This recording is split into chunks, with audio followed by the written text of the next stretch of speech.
Hi friends, ഈ വീഡിയോയിലൂടെ ഞാൻ കാണിക്കുന്നത് സ്വാദിഷ്ടമായി തെരണ്ടി മീൻ എങ്ങനെ വയ്ക്കാം, തേങ്ങ അരയ്ക്കാം. അപ്പോൾ തെരണ്ടി മീൻ വൃത്തിയാക്കിയ ശേഷം അതിന് വെളുത്തുള്ളി, തക്കാളി, 2 സവാള, കറിവേപ്പില, പച്ചമുളക്, ഇഞ്ചി ഇതെല്ലാം അരിഞ്ഞെടുത്തതാണ്. ഇതെല്ലാം കാണാം. പച്ചമുളക് എല്ലാം അരിഞ്ഞിട്ട് പിന്നെ ശേഷം ഒരു ചെറിയ മഗ്ഗിൽ ഞാൻ കുളംപുളി ഇട്ടിട്ടുണ്ട് കോതിർന്നെടുക്കാനായിട്ട്. അതിനുശേഷം മസാലകൾ ഫ്രൈ പാൻ എടുത്തതിന് ശേഷം ഫസ്റ്റ് നമുക്ക് അതിൻ്റെ മസാല ഫ്രൈ ചെയ്തെടുക്കണം. ഫ്രൈ ചെയ്ത് സ്ഥലത്ത് വെക്കണം. ആദ്യം ഞാൻ മല്ലിപ്പൊടി ഇട്ടു. അതിനുശേഷം മല്ലിപ്പൊടി ഇടുന്നു. മല്ലിപ്പൊടി ഒരു 5 സ്പൂൺ ഞാൻ ഇട്ടായിരുന്നു. പിന്നെ അതിനുശേഷം 1 ടീസ്പൂൺ മഞ്ഞൾപ്പൊടി.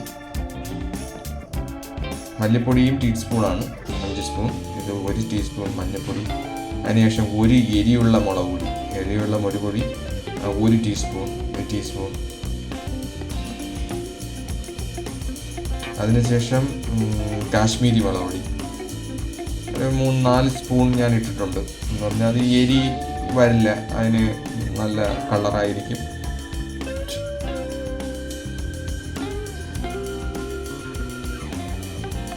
അതിനുശേഷം അത് നല്ലോണം ഫ്രൈ ചെയ്തെടുക്കുക, റോസ്റ്റ് ചെയ്യുന്നതാണ് കാണിച്ചിരിക്കുന്ന മസാലയെല്ലാം. റോസ്റ്റ് ചെയ്തിട്ട് ഈ ഒരു ചെറിയ ലൈറ്റ് ഇതിലാവുന്ന വിധത്തിൽ ഇതാക്കി റോസ്റ്റ് ചെയ്തെടുക്കണം. നമ്മൾ തേങ്ങ അരക്കുന്നില്ല, ഇങ്ങനെയാണ് റോസ്റ്റ് ചെയ്ത്. ഇത് റോസ്റ്റ് ചെയ്ത് വെച്ചിരിക്കുന്നതും ബാക്കിയുള്ള ഇൻഗ്രീഡിയൻസ് ആണ് ഞാൻ കാണിച്ചിരിക്കുന്നത്. പിന്നെ ഓയിൽ വീത്തുന്നു. ഞാൻ സൺഫ്ലവറാണ് എടുത്തത്. വെളിച്ചെണ്ണ വരെ കുറച്ചും കൂടി ടേസ്റ്റായി. ഇത് ഞാൻ സൺഫ്ലവർ വെച്ചാണ് കറി ചെയ്തിരിക്കുന്നത്, കറി വെച്ചിരിക്കുന്നത്. കറി വയ്ക്കാനുള്ള പാനിൽ ഒരു 4 ടീസ്പൂൺ ആണെങ്കിൽ, വലിയ സ്പൂണാണെങ്കിൽ ഒരു 1.5 സ്പൂൺ വെളിച്ചെണ്ണ വീത്തിയ ശേഷം വെളുത്തുള്ളി, കുറച്ച് കടുക് ആദ്യം ഇടണം. പിന്നെ വെളുത്തുള്ളി ഇട്ട് പരുവത്തിൽ ഇങ്ങനെ കുറച്ച് കടുക്, ലാസ്റ്റ് നമ്മൾ കടുക് വറുക്കുന്നുണ്ട്, അതുകൊണ്ട് കുറച്ച് കടുക് ഇടും. അതിനുശേഷം ഇഞ്ചി ഇടുക.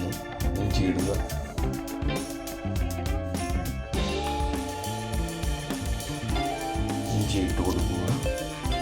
അതിനുശേഷം പച്ചമുളക് ഇടുന്നു. പച്ചമുളക് ഓയിലിൽ കിടന്ന് ഞാൻ മുഴുവനാണ് ഇട്ടിരിക്കുന്നത്, അരിഞ്ഞിട്ടില്ല, മുഴുവനായിട്ട് ഇട്ടിരിക്കുകയാണ്.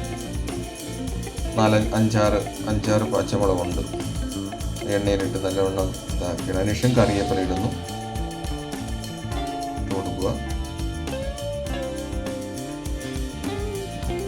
നല്ലവണ്ണം മിക്സ് ചെയ്ത് കൊടുക്കുക. അതിനുശേഷം സവാള ചോപ്പ് ചെയ്ത് വെച്ചിരുന്ന സവാള ഇടുന്നു. നല്ലവണ്ണം മിക്സ് ചെയ്യുക.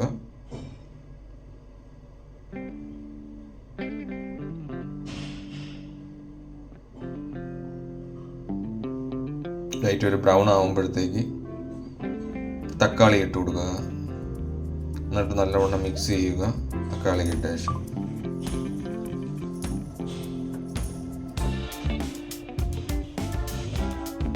തക്കാളി ഇട്ട് നല്ലവണ്ണം മിക്സ് ചെയ്യുക.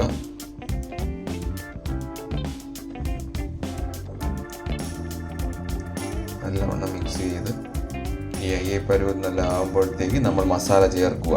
നമ്മൾ റോസ്റ്റ് ചെയ്ത് വെച്ചിരിക്കുന്ന വറുത്ത് വെച്ചിരിക്കുന്ന മസാല, റോസ്റ്റഡ് മസാല, മല്ലിപ്പൊടി, മുളക് പൊടി, ഫസ്റ്റ് ഞാൻ 1 എരിയുള്ള മുളക് പൊടി, 1 കാശ്മീരി മുളക് പൊടി, മഞ്ഞൾപ്പൊടി, ഇതെല്ലാം റോസ്റ്റ് ചെയ്ത് വെച്ചിരുന്നത് തട്ടിയിടുക. എന്നിട്ട് നല്ലവണ്ണം ഇളക്കി കൊടുക്കുക. നല്ലവണ്ണം ഇളക്കി മിക്സ് ചെയ്ത് കൊടുക്കുക. അതിനുശേഷം കുറച്ച് വെള്ളം ഒഴിക്കുക. കുരുമുളക് പൊടി ഇടുക. അതിനുശേഷം കുറച്ച് കുരുമുളക് പൊടി ഇട്ട് കൊടുക്കുക. കുറച്ച് കുരുമുളക് പൊടിയാണ് ഞാൻ ഇടുന്നത്. ഞാൻ മസാല റോസ്റ്റ് ചെയ്ത് വിടുന്നില്ല, ഇപ്പോൾ ഇടുകയാണ് കുരുമുളക് പൊടി കുറച്ചിടുക. അതിനുശേഷം നമ്മൾ പീസാക്കി വെച്ചിരിക്കുന്ന തെരണ്ടി മീൻ്റെ കഷ്ണങ്ങൾ ഇട്ട് കൊടുക്കുക. അങ്ങനെ ഇട്ട് കൊടുത്ത് മിക്സ് ചെയ്യുക. നല്ലവണ്ണം മിക്സ് ചെയ്യുക.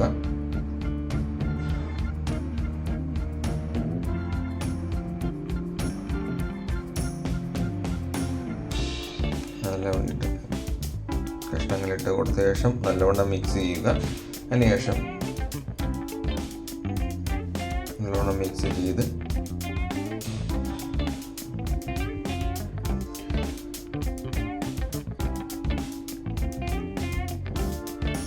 കുറച്ച് വെള്ളം ഒഴിച്ചു കൊടുക്കുക, ആവശ്യത്തിനുള്ള വെള്ളം. അതിനുശേഷം പുളി നമ്മൾ നേരത്തെ വെച്ചിട്ടിരിക്കുന്ന പുളിവെള്ളം ഒഴിച്ചു കൊടുക്കുക. കുറച്ച് വെള്ളത്തിൽ കുതിർത്ത് വെച്ചിരുന്ന പുളിവെള്ളം ഒഴിച്ചു കൊടുക്കുക.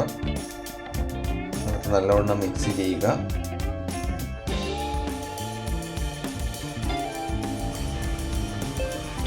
അതിനുശേഷം ഉപ്പിട്ട് കൊടുക്കുക, ആവശ്യത്തിന് ഉപ്പിട്ട് കൊടുക്കുക. അതിനുശേഷം ലാസ്റ്റിൽ നമ്മൾ കറി വറുക്കാനുള്ള ഫ്രൈ പാൻ വെച്ച ശേഷം ഓയിൽ വീത്തുക. 1.5 ടീസ്പൂൺ ഓയിൽ വീത്തുക. കൂടുതൽ എണ്ണ നമ്മൾ ആദ്യം കുറച്ച് ഒഴിച്ചുകൊണ്ട് കടുക്, അതിനുശേഷം വറ്റൽമുളക്,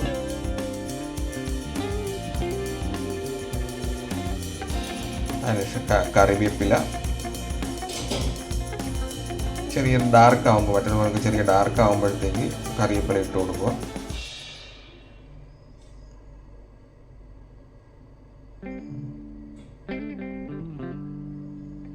അതിനുശേഷം എടുത്ത് താളിക്കുക, കറിയിലോട്ട് ഒഴിക്കുക, താളിക്കുക.